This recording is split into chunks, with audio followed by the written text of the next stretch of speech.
Quem crê que isso é verdade, dê mais um grito de glória a Deus.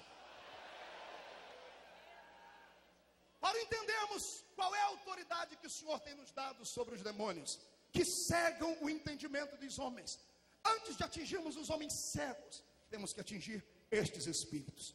Para entendermos quais são a função deles, devemos voltar no tempo da Bíblia Sagrada, para dizermos a vocês o que é que Deus disse acerca deles. Para entendermos isso, eu lhe convido agora a se projetar comigo lá antes do livro do Gênesis, antes de Gênesis 1:1, quando o meu Senhor, o Deus da glória, imortal e imarcessível, tendo na sua mão autoridade para fazer tudo e todas as coisas, pensou em construir um universo perfeitamente organizado. Entramos em Gênesis 1:1 e o Senhor disse: no princípio criou Deus os céus e a terra, ponto final. Gênesis 1:2, a terra era sem forma e vazia, e o Espírito de Deus pairava sobre a face das águas. Entre Gênesis 1:1 e Gênesis 1:2, temos uma infinidade de séculos, de milênios, de anos que nós não podemos contar. Anos esses catalogados já pela ciência, que através do fósforo 14 consegue provar ao homem que animais existiram neste mundo, que outros seres habitaram sobre esta terra há milhares e milhares de anos. Os fósseis estão aí. Eu não posso dizer à comunidade evangélica do século 21, aos jovens que estudam em universidade, que a ciência é mentirosa. Não posso dizer que o pterodátilo não existiu, que o tiranossauro rex também não existiu. Eles existiram em um outro tempo, um tempo que a Bíblia Sagrada nos omite, um tempo que o Senhor achou por bem não deixar ele escrito, porque logo em Gênesis 1:2 nós encontramos uma fase já de derrota na terra, porque a terra que fora criada em Gênesis 1:1, agora em Gênesis 1:2 está destruída, ela está sem forma e está vazia. No original diz que a terra estava um caos, e o meu Deus não criou caos, o meu Deus não criou uma terra sem sentido, não criou algo destruído, que estava congelado, fria e na escuridão.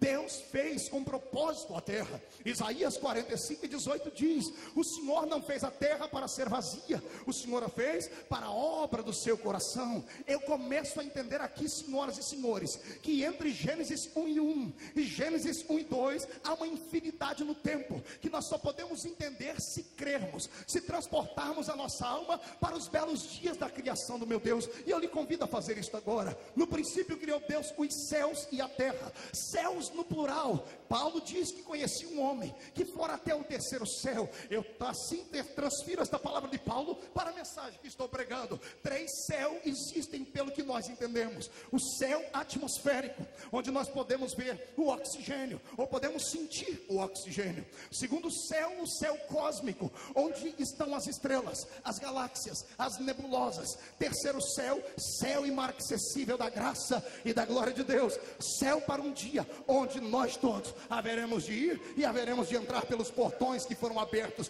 por Jesus Cristo. Quem tem certeza de que vai para lá, dê um grito de glória a Deus aí.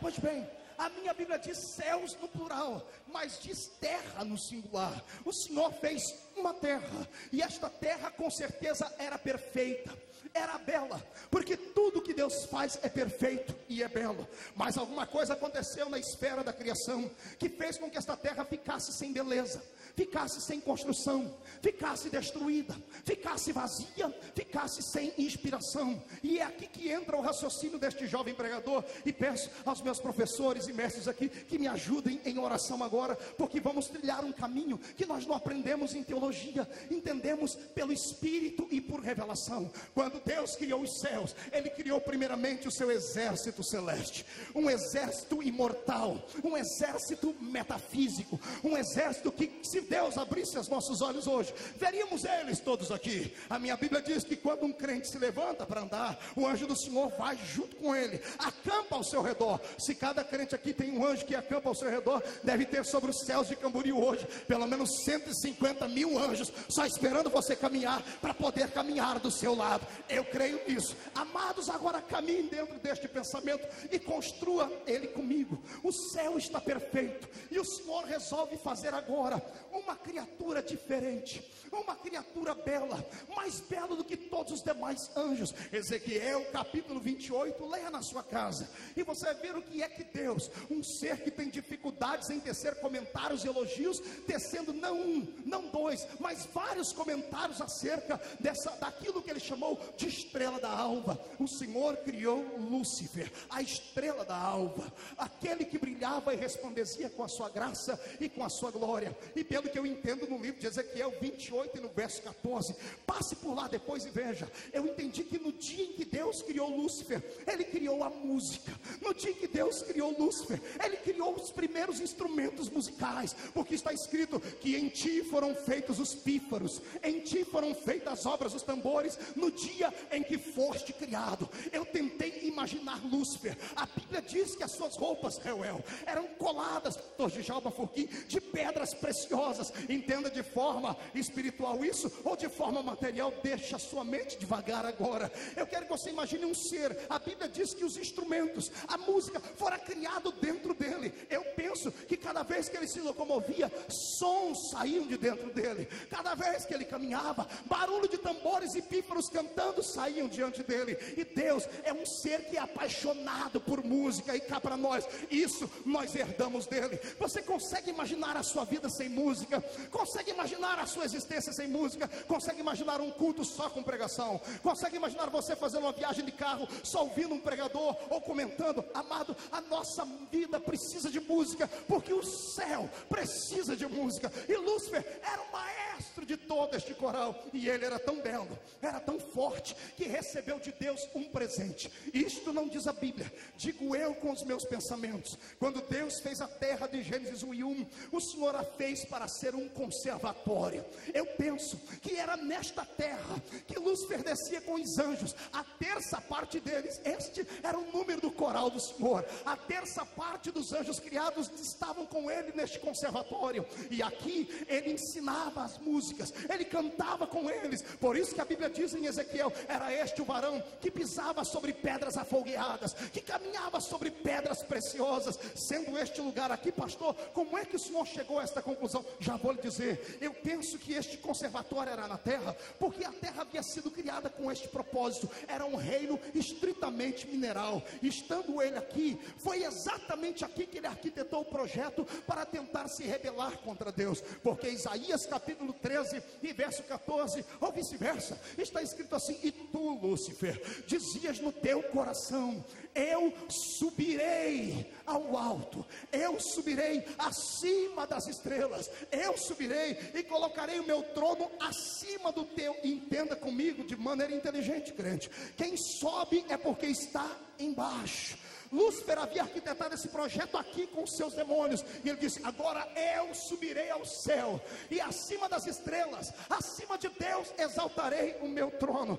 Foi aí que ele disse o versículo seguinte, diz assim: porque eu serei semelhante ao Altíssimo. O que eu vou dizer agora, você pode crer como pode não crer, não é heresia, mas é muito interessante. Eu creio que foi exatamente no dia em que Lúcifer se revoltou contra Deus e foi tentar lutar contra ele, quando ele diz: eu serei semelhante ao Altíssimo, que Deus cria o arcanjo Miguel, porque o nome Miguel significa quem é semelhante a Deus. Foi a resposta de Deus para Lúcifer. Lúcifer diz: eu serei semelhante a Deus, e Deus cria um anjo com espada de fogo na mão. Vai lá, Miguel, e mostra para ele que não tem ninguém semelhante a mim.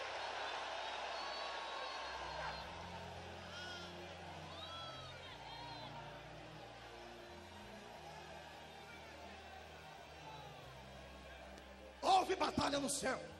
A terceira parte dos anjos cai, despencam com ele Lúcifer. Mas aqui, pastor Gilvan, a minha mente deu um nó, porque a Bíblia diz que anjos caíram, mas anjos não têm corpo físico. Anjos são espíritos. Espírito não cai, não é dado a lei da gravidade. Só pode cair aquilo que tem estrutura ou está sujeito à nossa atmosfera. Eu perguntei: Deus, que tipo de queda levou Lúcifer? O Senhor disse: a queda dele foi muito maior do que pensam todas as pessoas. Ele não caiu porque Miguel desfacelou contra ele numa espada. Toda vez que um exército batalha contra outro exército, o general deste exército é levado na presença do rei do exército vitorioso. E o rei do exército vitorioso arranca do outro general as suas patentes, humilha-o perante todos os seus devotos e o expulsa ou o prende, mostrando que quem tem autoridade é ele. O Senhor disse: Lúcifer, antes de ser expulso, foi trago à minha presença. E quando ele estava diante de mim, eu arranquei dele as patentes que eu havia lhe dado. Eu tirei dele o maior dom que uma criatura pode ter além da existência. E o Senhor me disse que cravou a mão dentro da sua criatura e arrancou dele o maior de todos os dons, além da vida, que é o dom de ser um adorador. E o Senhor arrancou dele a força do louvor. E quando tirou essas patentes de Lúcifer, ele não prestou para mais nada, porque ele nasceu para isso, foi criado para isso. Ele foi criado para exaltar a Deus e levar os outros anjos a adorarem ao Senhor. Quando ele perdeu o dom do louvor, ele ficou desnorteado. Ele perdeu a sua estrutura. E pior, como pecou num corpo glorificado, como pecou num corpo imortal, ele não tinha mais como voltar atrás. Não havia mais perdão para ele. Por isso, ele se desequilibrou. E onde foi que ele caiu? Creio eu, pelo que li, na terra. Jesus disse no Evangelho de Lucas: eu via Satanás caindo do céu